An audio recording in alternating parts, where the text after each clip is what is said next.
Leacanabuaile is one of three cashels in a small area near Cahrsiveen in Kerry.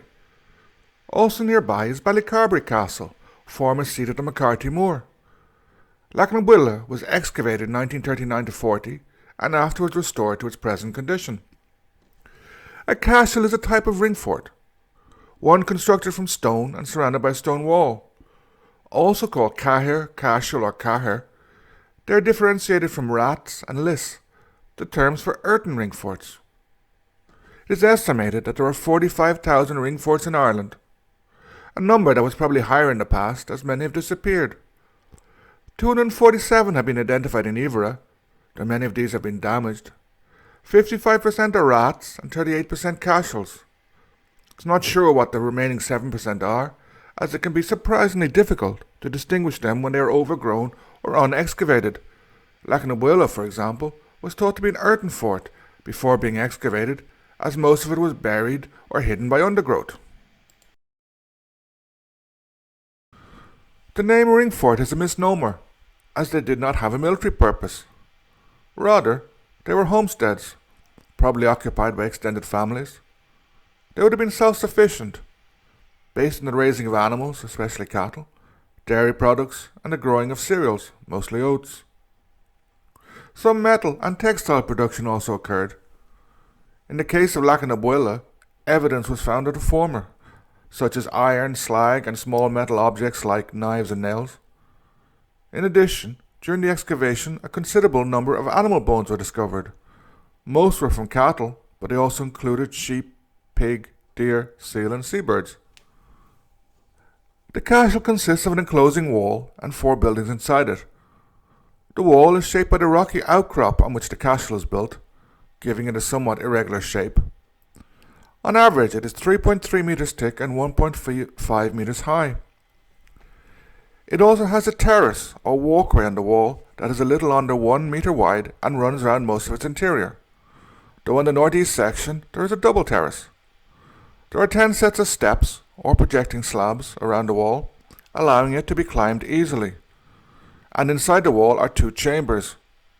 One can be accessed directly through an entrance in the wall. The other is hard to get into, as you have to crawl through an underground passage known as a souterrain. At present, there are 4 buildings within the cashel, though 2 of these are connected, forming what looks like a 2-room house. Under this are traces of 2 older buildings. Occupying the centre of the cashel is a large rectangular building, attached to a slightly smaller round one. In both, various post holes were found, meaning that they probably had wooden or sod-covered roofs. The square building is the largest in the cashel, measuring 7 by 6 meters approximately. During the excavations, a large hole stone was discovered in this building, which may have been used as a smoke hole, a type of chimney. Running from this house to the cashel entrance is a covered drain, still visible today.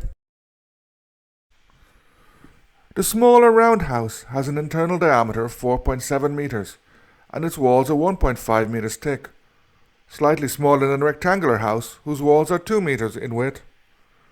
It also contains the entrance to the souterrain, though you need to be small to enter this. It runs for around 6 meters before turning, passes through an arched passage for about 1 meter, then runs for another 4 meters or so before ending in the second wall chamber. There are some stone carvings in the tunnel, though it is not possible to identify how old they are. The remaining 2 houses are built against the cashel wall. One has a rectangular shape. The other, to the left of the entrance, is more irregular. Both were apparently constructed later than the main building, which in turn is on top of 2 older houses. This shows that the cashel, like many historical structures, was used for a long period and rebuilt or changed at different times. Although stone buildings are difficult to date, the archaeologists who excavated Leacanabuaile, probably due to the bones found, have given a reasonably precise date to its construction and use, namely from the 9th to the 10th centuries. In other words, it was built a little before the Vikings arrived in Ireland and used until the middle of the Viking period. However, no evidence has been found that could suggest that it was burnt down or suffered a major attack or catastrophe. Probably, Leacanabuaile was the home of a low-ranking Gaelic lord or noble whose lands were nearby.